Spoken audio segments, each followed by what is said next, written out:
So I'm gonna walk the walk here. I talked about opening the motor to inspect the brushes, and I'm gonna put it back live because, talk the talk, but it's good to walk the walk.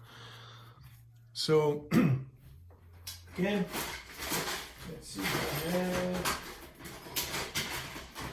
The opening the motor is fairly easy. It's bending the tabs. You take a flat screwdriver, you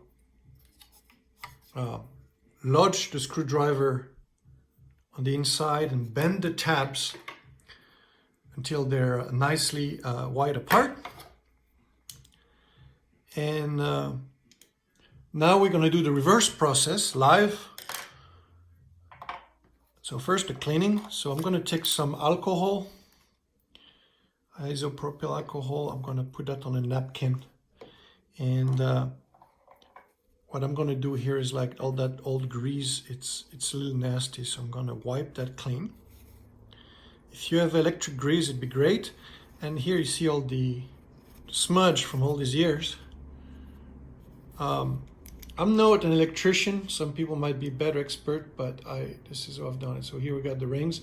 Inspect those guys. If they're completely corroded, you're toast. Obviously, you cannot rotate the motor like this because the magnets are pulling it sideways. But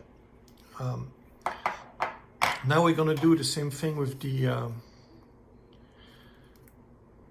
putting some alcohol here, the brushes. So I'm putting some alcohol with a Q-tip or the corner of a paper towel. And going to clean these.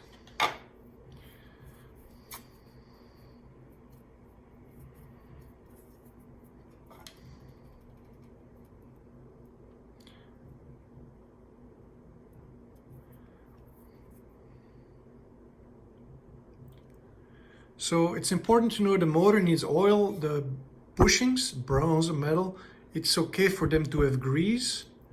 The type of grease that's on the contact, typically it's dielectric grease or electric grease, so that it doesn't short the motor. So we need that. But over time, when it's old or it's just great, it's just nasty, sometimes we don't know, and all that black stuff there, not sure if it's good for it. So there's distortion. So here what I'm gonna try to do is let's see. Oh, I see. I think this is how this works. There's a technique here. I'm not familiar with it, but there's a technique to remove these connectors. I think it's by putting a screwdriver to the side. I'm not sure. No. There you go. Yes. So I think these guys need to have there you go.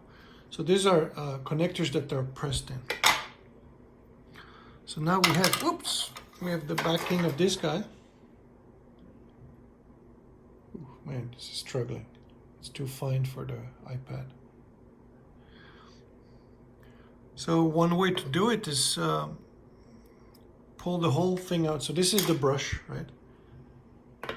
So sometimes what I do, if you have multiple molars, dead ones, you take one that's the best, take two good ones. So here's, I'm gonna clean it with alcohol as well.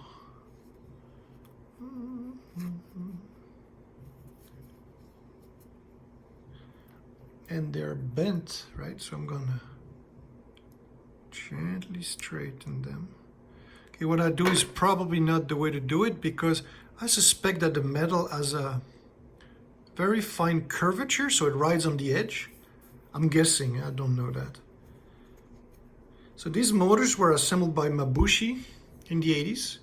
Hasbro did not make those. Mabushi was supplying those, and those were handmade. So some people spent all day putting those together. Sometimes they were just great, sometimes not so good. Today, motors are not made in Taiwan, but mostly in China. The jig, the technology, the manufacturing process have changed. There's a lot more consistency typically with what is sourced. You can still get some very good quality motors. You can also get some really bad ones. That hasn't changed, but I would say it's a little more consistent these days than what we had. So here's a tricky part, is to put it back. Let's see, so it has to go from the back here.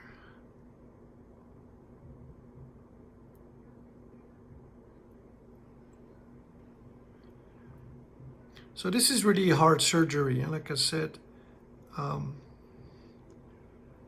been lucky in the past, and I've been also unlucky. And for the amount of headache, I find it nice to, oh sorry, it was off camera. I find it nice to restore the motor, everything stock brushes, stock wires. It feels good, right? I mean, it's inside, nobody's gonna know. But if you wanna take a shortcut, just get a new motor, get a good, decent one, or we can source similar size motor. You would just have to press the pinion. So there's a special tool for that. That's a fork that goes behind the pinion, and then you've got a screw with a thin metal pin that will go inside, and then the pinion is pulled off. And then when you put the new pinion in, you have to hammer not the motor, but the shaft. So you put it against a block of wood, and you gently tap the metal until the pinion sits at the proper depth. You have to measure that. It's a whole process as well. It can be done. But again, you know, if you're really lazy, just buy a new motor or swap it with a good running one. So here, sorry, I'm off camera again. I bend the tab further outward so it's easier for me to insert it. I clean the rings. And here is the super tricky part, is to put it back without smashing the brushes. So the camera cannot show it, but the brushes have a bent side. It's like a ramp to guide it. But I'm not gonna trust, so I'm gonna, let's see if you can see it here. So here's the tricky part, you're gonna bend. So I go at the root of the brush, push it until both whiskers are up, and then I'm slowly gonna go toward the hole. And okay, now is the part where I need to align it. Where is it? Oh, my bad. Okay, let's redo it. I didn't pay attention to where the tabs are gonna go. Okay, so it's like this, there you go. So here's the technique, right? Put the shaft at the root of the brush, push the whiskers out of the way, slowly position myself toward the hole, feed in the hole, push the backing on. There you go. So here's the flow from this mabushi, is that there is no very sturdy or proper way to set the depth. So when somebody at the factory was doing this, they sometimes didn't push it deep enough, or they pushed it too deep. So there you go. So here this, I'm feeling, it sounds good. And now I need to bend the tabs. So that's what I found on some Mauler's motors that are bad. Okay, so here's the trick to do it, because don't hurt yourself. This is where bad things can happen. We're gonna, usually a wide screwdriver is best, is to push the tab down. It's soft metal, so it's fairly easy. But a lot of Mauler motors are bad is because, you know, Sport Devils that were assembling those in the 80s, there were some inconsistencies because it's not friendly or to set it. And you see, I have plenty of time to do it. These guys were on an assembly line and ka-ching, ka-ching, ka-ching, you know, not ka-ching, but chung, chung, chung, like cranking this. Okay, so a motor is normally a bit of axial play, so this plays good, turns. Now, let's put it back on. Typically, there's a polarity, and it's the dot. So I didn't pay attention, so I'm going to look at an old one. And it looks like the blue wire goes to the dot. Okay, so let's do that too. Blue wire goes to the dot. So let's see. The tab has a point. And I assume that the tab will go on the outside, if I recall, from the dot. So I feed the wire in, clack. There you go, snap. See, so this is pretty clever in the system they had back then. Snap it, and then same thing here. So the point on the outside and feed on the outside. There you go, snap. There you go. Now let's test it. So I've got some 2 batteries. This is a battery box of just terminals are bent. 3 volts, it's not 6, but it's good to test at a lower voltage because, you know, there's less noise and you can see if it's struggling. Okay, now remember what we said about polarity.